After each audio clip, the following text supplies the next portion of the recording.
One thing I always try to emphasize is that people should not get hung up on labels, so it's not about what you call yourself, it's actually about what you believe and what you do.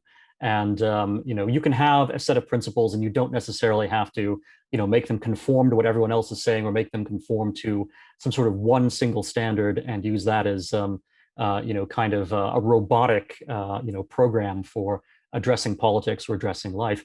Politics is generally about rules, of course. I mean, ultimately, politics involves making laws and whatnot. The reason why I say I think libertarianism is the political form of free market economics is because libertarians would say, well, most of the rules we need are the ones that the market already provides. They're the logic of, free exchange and, of buying and selling and of, employers and employees. Those things kind of naturally lend themselves to a just settlement.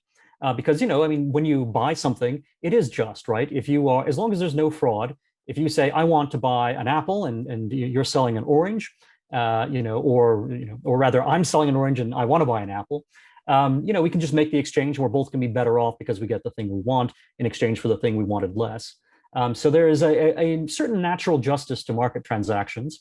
And libertarians, I think, are very smart to understand that.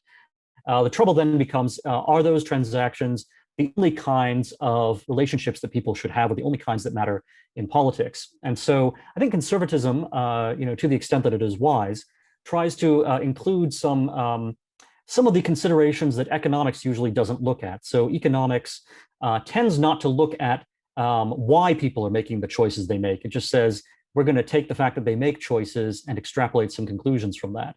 If you look at why they're making those choices, then it becomes a question of kind of what forms, sort of people's impressions and opinions, their character and ideas.